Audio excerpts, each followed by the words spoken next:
नमस्कार, मैं प्रेम, आप देख रहे हैं एमके न्यूज इंडिया। आपको बता दें कि बीपीएससी का प्रोटेस्ट अभी भी जारी है।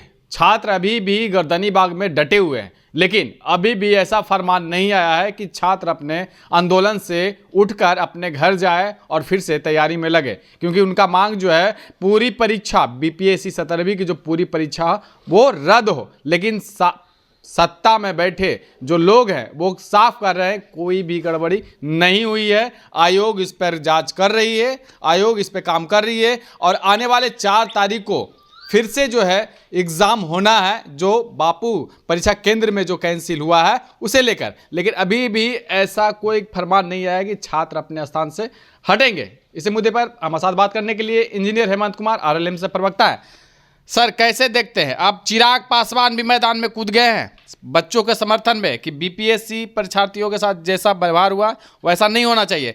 नीतीश कुमार को बात करनी चाहिए, उनके बातों को सुनना चाहिए। वो युवा हैं, बिहार के विकास के लिए वो एक कदम बढ़ाए हैं। तो कहीं ना कहीं ऐसा लग रहा है कि घटक दल में रहते हुए भी सरकार को चुनौती दे रहे हैं। ये सरकार की चुनौती का सवाल नहीं है। पिछले बार जब आपसे बात हुई थी, हमारी पार्टी का भी यही मानना है कि छात्रों का अगर कुछ ग्रीवांसेस आ रहा है, जैसे अगर वो संतुष्ट नहीं है बीपीएससी के जवाब से, तो एक बार मिल के बैठ कर बात कर लेना चाहिए। और नतीजा हुआ कि चीफ सेक्रेटरी जो बिहार के थे वो मिले हैं छात्रों से, बात की है, चर्चा हुआ है। अब देखते हैं क्या निष्कर्ष पे निकलते हैं। लेकिन अभी भी ऐसा निष्कर्ष नहीं आया है कि वो अपने गर्दनी बाग छोड़ कर अपने घर जाए। कल 1 जनवरी कैसा दिन कटा, कैसा सुबह था, कैसा नज़ारा था, आपने देखा? देखिए, बात सही है आपका। आंदोलन करना किसी के लिए भी आसान नहीं होता है और छात्रों का काम पढ़ाई लिखाई करना है। उनके प्रति सहानुभूतिपूर्वक और एक अच्छा माहौल बनाकर सरकार को उनसे बात करना चाहिए। ये हम लोग भी मानते हैं, क्योंकि आंदोलन लंबा हो गया। पहले जो था कि छात्र को लग रहा था हम सही हैं, आयोग को लग रहा था हम सही हैं, दोनों के बीच अगर बढ़ते गया दूरी, उसका फ़ायदा कुछ ऐसे लोग आके उठा के ले गए राजनीति करने, जिनके लोग आकर इस तरह का हंगामा करा के लाठी भी चार्ज करना पड़ा सरकार को लॉ एंड ऑर्डर संभालने के लिए। लाठी चार्ज पे भी चिराग पासवान का रिएक्शन है कि जो भी इस तरह का घटनाएं घटी है और जो इसमें प्रशासन के द्वारा किया गया उसके ऊपर भी कार्रवाई होनी चाहिए। देखिए, चिराग जी क्या बोल रहे हैं उनसे हमें कोई ये नहीं है। घटक दल के नेता हैं, कोई बचाव में उतर रहे हैं। घटक दल के हैं, पार्टी सबका अलग अलग है, एजेंडा अलग अलग है। हम लोग भी तो कह रहे हैं कि छात्र के ऊपर ये सब नहीं होना चाहिए, लेकिन मजबूरी अगर प्रशासन को आ जाए और मजबूर करने वाले कुछ लोग बाहर से आके छात्रों के भीड़ में घुसकर हंगामा करते हैं, उनका क्रेडिट लेना चाहते हैं, तो वैसा भी सरकार को ध्यान रखना है, वैसे लोगों का भी। तो छात्रों के हित का जो बात है सरकार सुनेगी और करेगी।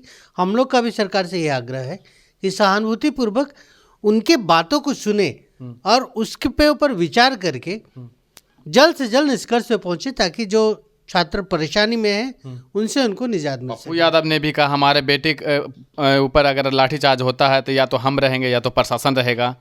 अब माननीय सांसद पप्पू यादव जी का बात करने का कोई मतलब नहीं है। आप देखे होंगे वो हर एक लड़ाई में कूदकर अपने आप को दिखाना चाहते हैं कि हम बहुत बड़े शहंशाह हैं। आप याद होगा पिछले महीने तक वो गुहार कर रहे थे कि हमको सुरक्षा बढ़ाई जाए। इसी तरह मुंबई चले गए थे कि हम संभाल लेंगे, हम पप्पू यादव हैं।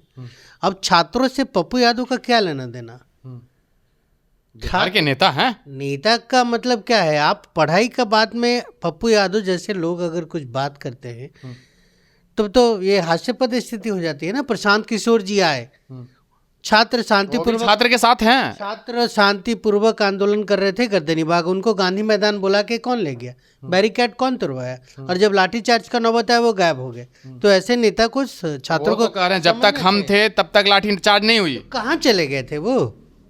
जब आंदोलन खत्म होता, खत्म करा कर जाते, छात्रों को बुलाए हैं और आप बीच में चले गए, तो कहाँ चले गए थे? सवाल तो उनसे उठता है ना। तो वैसा पप्पू यादव, प्रशांत किशोर, तमाम जो नेता हैं, तेजस्वी यादव, जो भी लोग, संदीप सौरभ, ये जो जितने महागठबंधन के नेता हैं या विपक्षी में और भी जो क्षेत्रीय दल के जो नेता हैं वो सब आए। उनका भी स्टेटमेंट वही रहा जो चिराग पासवान ने उस पर सहानुभूति नहीं, बटोरी। हम लोग तो कह ही रहे हैं ना कि छात्रों की बात, देखिए काम करेगा कौन, बीपीएससी करेगी, एक निष्कर्ष पे निकले कि कैसे इसको करना है। तो छात्रों के प्रति सहानुभूति है, और हम लोग पहले भी कई बार कह चुके हैं कि उनकी ऐसा कोई मांग आता है तो हम लोग साथ में खड़े हैं।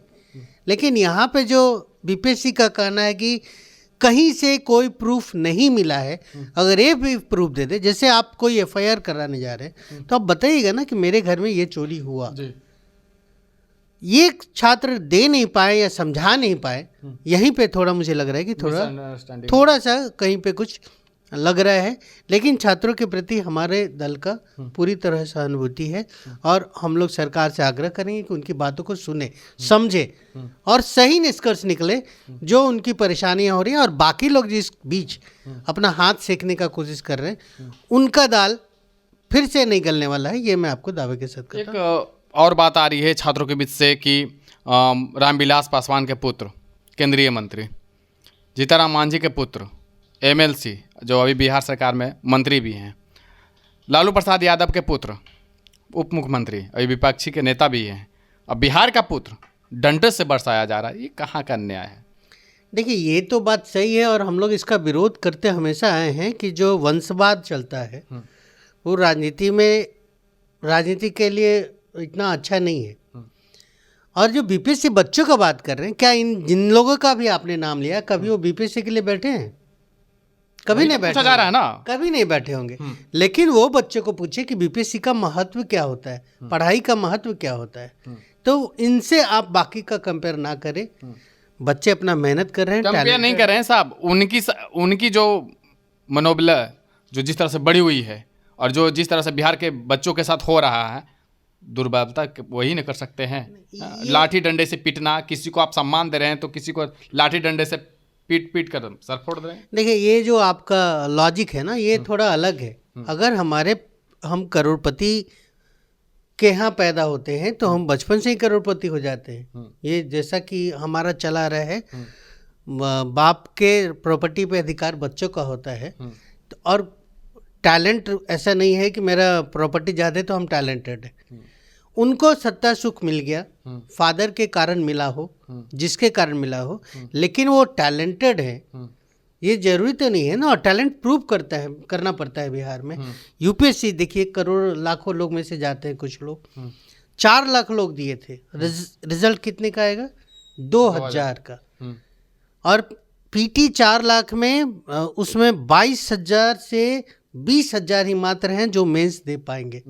तो गैप देखिए ना, वो संघर्ष की राजनीति है, और संघर्ष रहता है इसमें। आप उनसे और इन बच्चों का वंशवाद के चक्कर में तो छात्र पिटा रहे हैं ना, फिर तो वही चीज चले आएगा, फिर वही सिस्टम आ जाएगा। हमको ये बताइए, क्या उनको कोई ऐसा पद मिला? ये तो राजनीतिक पद अलग होता है।